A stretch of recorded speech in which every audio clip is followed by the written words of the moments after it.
Welcome to Screw the Commute, the entrepreneurial podcast dedicated to getting you out of the car and into the money.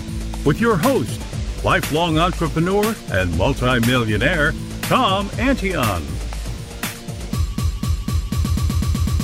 Hey everybody, it's Tom here with Screw the Commute episode 21. And wow, do we have a great guest today. I use his service. It's made me probably a couple million in the few short years I've been with him. So you want to make sure you listen in tight and have a pencil and paper ready to write down ways to get to him. We'll have it in the show notes too. But brief message from our sponsor. Have you ever thought about what's the slowest, most fun way to lose, maybe $340,000? Well, if you haven't, I want you to think about it. If you're thinking about any kind of higher education for you, or retraining if you're an adult, or if you have kids or nephews, nieces, neighbors that are thinking about going to college, a book came out not too long ago by a very well-respected guy in the education field, and they followed 2,000 students over a period of years, and 45% of them reported that they learned absolutely nothing in the first 2 years. 40% said nothing in the whole 4 years. I don't want that to happen to you. We have a great higher education webinar at screwthecommute.com. Listen to it and pass it around to all your friends, because I don't want that to happen to you. All right, let's get to the main event. Geoff Ronning is a longtime entrepreneur. He currently is focused on stealthseminar.com and the webinar prosperityBlueprint.com. He has a front row seat and advisory role to webinars that are running around the world, including mine, I might add. Geoff has observed his clients run over $1 billion in business through webinars on Stealth Seminar. Geoff, I got one question for you, man. Are you ready to screw the commute? That is. Yes. All right. Yes. All right. I'm glad. So tell everybody what you do. Well, right now I'm focused on, as you said, stealthseminar.com and webinarprosperityBlueprint.com. WebinarprosperityBlueprint.com is really more of an educational site where I help people create webinars that are successful. Stealthseminar.com is a platform that is primarily known for its automated webinar services. So people are able to create a webinar and then automate it. So they can be off playing golf or on vacation or on other projects, and their webinars are running and generating leads and or sales. And I don't think you know this, but I was in the woods deer hunting, leaning up against a tree, answering questions from my automated webinar as it was going while I was hunting. That's awesome. Yeah, these things are great. Absolutely. So, did you ever have a job, Geoff? I did. Yeah. I've had a lot of jobs. Yeah.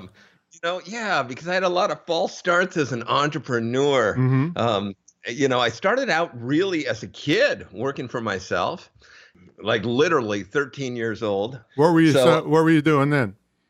I was doing shows. I was doing entertainment shows. I was doing magic shows. Oh.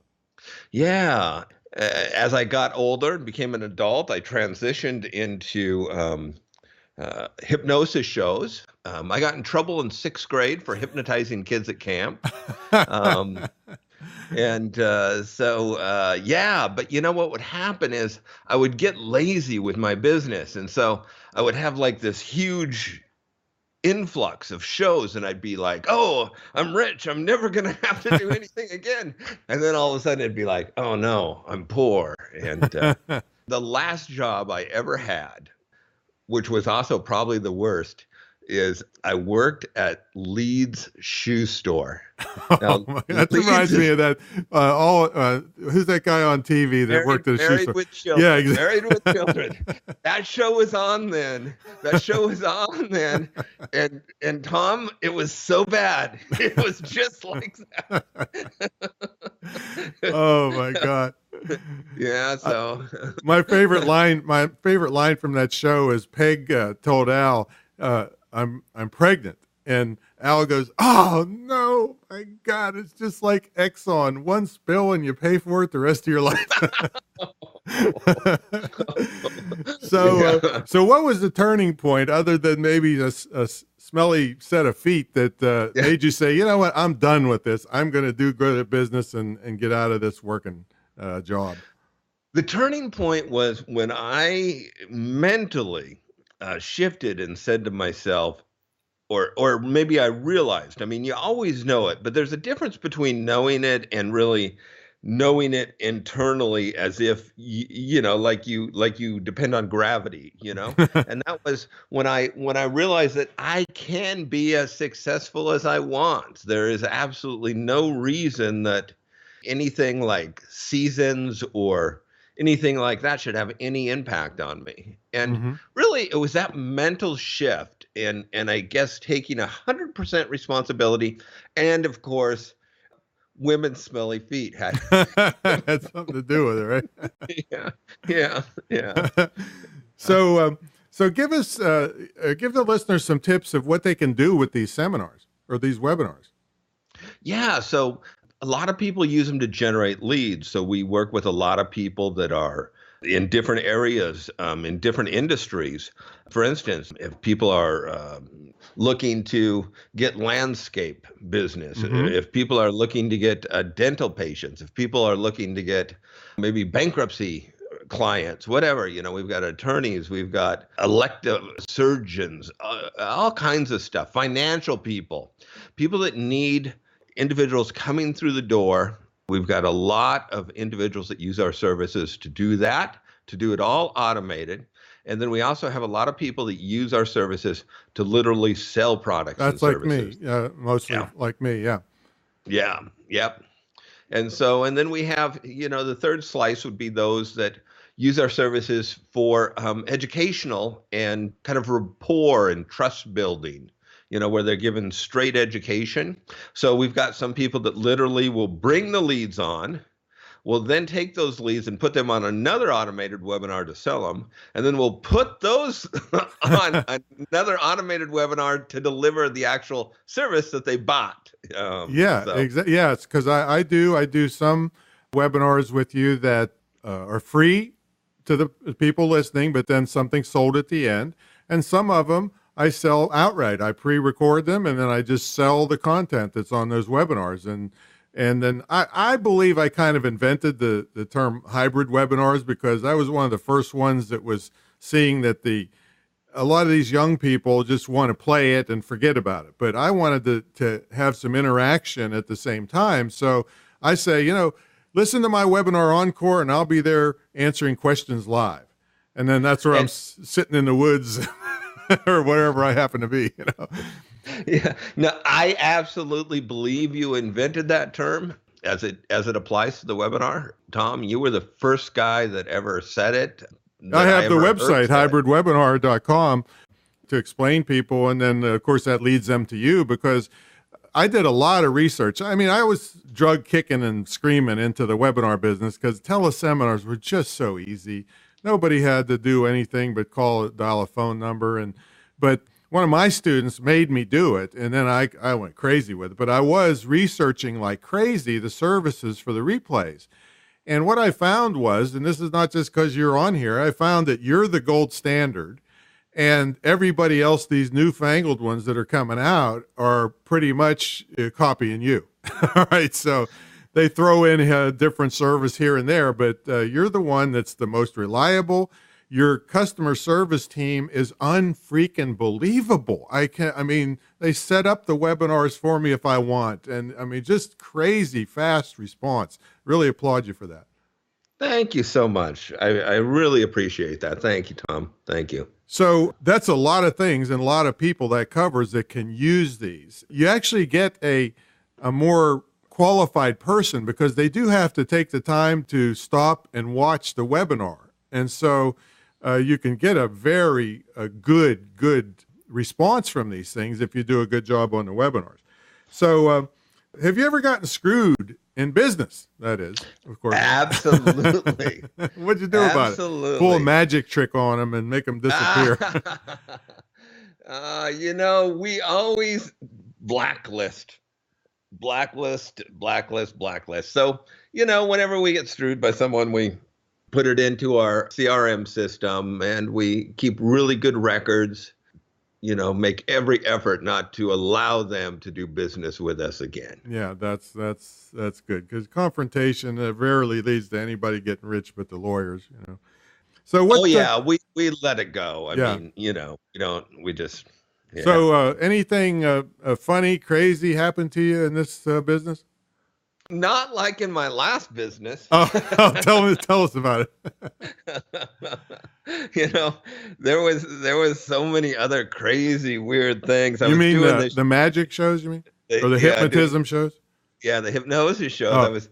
I was doing one show, and in the hypnosis show, basically the idea is that you change the environment and change people's personalities and have them experience different stuff and watch their reactions. So I was doing this one show, and I had everybody on a roller coaster.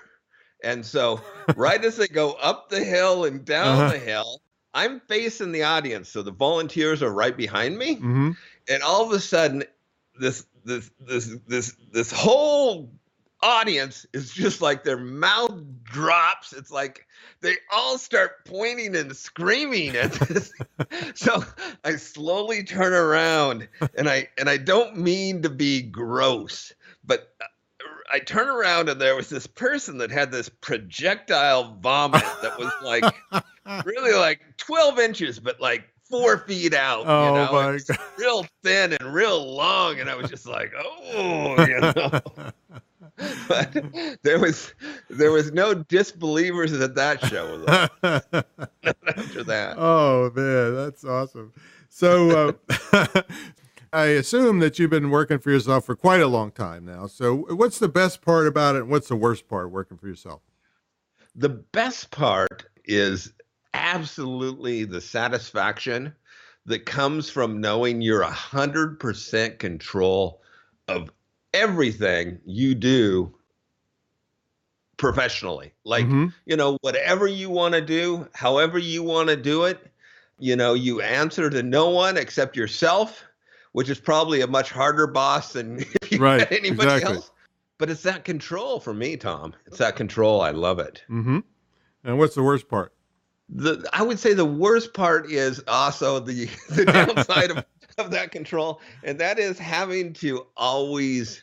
I've literally been like on a chartered yacht in the middle of the Caribbean talking to work-related crap because there's no one to pass the buck to, know. If it's something at the highest end, then, you've got to be involved. But I accept that. I think that's a very good trade-off for all the good. The downside is well worth it. That's for sure. Now, so what are you promoting nowadays that the people can get involved with you? I think if they look in the show notes, they'll see a link that will take them to Stealth Seminar. Mm-hmm. So they should find that link in your show notes or on your page, and they can go there and check it out and see if it's right for their business. See if they can generate clients and sales with it. Yeah, and what's that other project that we talked about in the introduction? It's a coaching, essentially training, done with you, build a webinar service that I offer. That helps a lot of people that are looking to create that webinar to bring those individuals into their business or to, sell those individuals a product or service. And what all is involved in that? There are a couple different options. The one that is the most popular is there are trainings that are provided, and then there are weekly coaching calls. So it's kind of a done with you. Mm-hmm. So I get to help people create the actual hook and the angles and all the strategies so that people are attracted to the webinar and so that people have high retention on that webinar so that they have high conversion on that webinar. Yeah, exactly. Because just a webinar itself, just because you have one, doesn't mean you're going to sell anything or do what you're planning to build your credibility or bring in leads. There are a lot of different psychological things that you want to have in your webinar to excite people and move them to action. So I'm sure you teach a lot of that stuff. Absolutely. Yep. That's the critical part. So that's currently going, and we can give them access to that in the show notes? Yep. Absolutely. Oh, beautiful. Beautiful. Yep. All right. So we got to take a brief break for a message from our sponsor. And when we come back, we'll have Geoff tell us what's a typical day look like and how he stays motivated. We'll be right back. Today, almost 2 billion of you will go online, retrieving over 100 billion searches for information, goods, and services, and 6 million of you will view a page on the internet before this commercial is over. The world has changed, and so has the way we do business. At the Internet Marketing Training Center, you can study online at your pace to fit your schedule, and you can graduate with the skills and knowledge to compete in the global marketplace or start your own home-based business. Call us today or go online at imtcva.org because it's about time. Yours. All right, we're back with superstar Geoff Ronning, a guy that came back from a devastating blow on his back of projectile vomit and made his way in business to be successful like he is now. So besides doing laundry after every hypnosis show, what's the typical day look like for you, Geoff? The typical day is, I'm a late riser. I do not like getting up I know that early. Feeling. Yeah. So what part of the country you in? I'm in Phoenix, Arizona. You're in Phoenix. Okay. I've lived in Phoenix for 13 years, and I moved from the Pacific Northwest. And I've been here 13 wet years. to dry. I still don't feel like I've dried out yet. I feel like, I usually get up about 9 a.m. and then I usually get going around 10 a.m. I typically will go work out 3 days a week at 10 a.m. And then I'll come back in the afternoon and do the work that I have to do.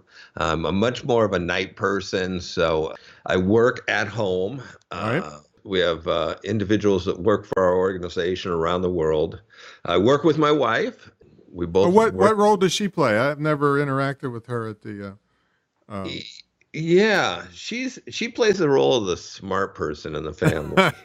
She does more of the admin and more of the bookkeeping, and also she oversees our help staff. That's more the sales oriented help staff. Mm-hmm.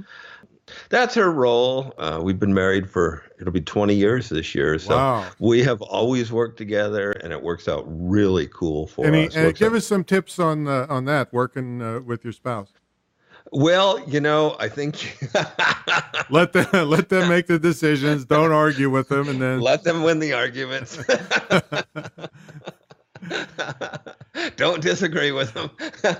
So do you actually set up an office at home where you go to it and that's your work area, or is it just your house is your office? My house is my office. I mean, right now as I'm recording this, I'm in the office within my house. Mm-hmm. But actually, I spend less time in my office in my house. I spend most of the time around the house. As I work, typical day, I might work in 5 different areas of the house because I'll get bored over here and then I'll get up over there and then so that change, it helps me. Like the helps the brain with different rituals, right? Like if I'm going to write or work on like webinars, I'll come in here. I'll come into this office right here, and it's like my brain automatically clicks in, okay, we're doing webinar work. Mm-hmm. Other work, then I go to other parts of the house. And so I use a lot of rituals like that. That's good. Yeah, I have this gorgeous big office, and I'm only in it whenever the students come in to stay at the retreats.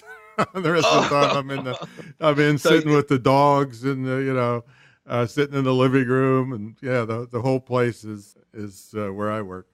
Yeah, well, you're exactly like me then, Tom. Mm-hmm. So how do you stay motivated? I stay motivated by staying focused on the goals I want to accomplish. One of the things I do, which is extremely valuable for me, is I go away just by myself once a year, and I spend usually about 5 or 6 days in a beautiful, wonderful area that I want to go to. And I just immerse myself in goal planning for the rest of the year. And that really gets my head straight. And it really allows me to set up the framework for my entire year. And so by keeping my eye on those numbers, the numbers are the most important. Right. That really keeps me motivated. Well, and that's okay with your wife. Yeah, actually, she's all for it, because she knows she'll get her. It's really been good for us. When we weren't always so successful, I used to just go away for it started out as like a night, across town, and it's kind of gradually built to where it is now, where I pretty much go wherever the heck I want. And for 5 days, right? Yes. So if you really want to be successful, you start going away for months at a time. I guess is that how it works? I don't know. Go away for 365 days, and man, you're going to be a billionaire. Yes. You won't. I don't know if you'll have a wife when you get back, but. Yeah, I was going to say, would you mind just talking to her about that? So do you have any parting thoughts for all the screwballs that listen to this about working or using your service or anything you want? I think if people are out there that are listening, have a business right now, what I would say to them is there's probably a whole nother level they can take it to. Right. I would say that oftentimes it's hard for us to see how far we can take things, especially, and that's really the benefit of going, that's my biggest benefit of going away for all those days, is to get out of the environment. I would say for people that are listening, maybe give that sort of strategy some thought. For people that are just thinking about wondering if they should start a business, I would say if they are the sort of person that is self-motivated, because once you work for yourself, no one's telling you what to do. And that was my biggest problem earlier, right? I would lay off the gas. But if there are people that are self-motivated and willing to take 100% responsibility for their life, then I say do it. Because there is nothing that is more satisfying to me than being able to create security for yourself and your loved ones through work that you basically generate out of your brain. It's like it's such a gratifying experience. Well said. So how do people reach you? I know we'll have the links in the show notes. If they have questions, or how should they contact you? Sure, they could reach us at the links. That'd be great. Or they're the type of person that's on Facebook, they could type my name in. My name's spelled a little different. It's Geoff. Right. Last name is Ronning, and they can catch me there. That's great. So, Geoff, thanks so much for the service you provide. And everybody out there, folks, I have made millions of dollars using his service in a very short period of time. So I can vehemently vouch for it. It is a thing. And notice, even with this podcast I'm doing, which is just audio, I'm driving people to my webinars. So there's a lot of things that you can learn in his, what's that program called again? The Prosperity? Webinar Prosperity Blueprint.com. Right. And Tom, I want to tell you thank you too, because you have been, a terrific supporter of our service and a fantastic client and friend, and I just really appreciate it. Well, I appreciate that so much. And you, of course, know that I don't endorse many things, and especially as much as I endorse you, because you have proven yourself over years to have enormously great service, unbelievable. Nordstrom's should take a lesson off of you. All right, so I encourage people to look into doing webinars.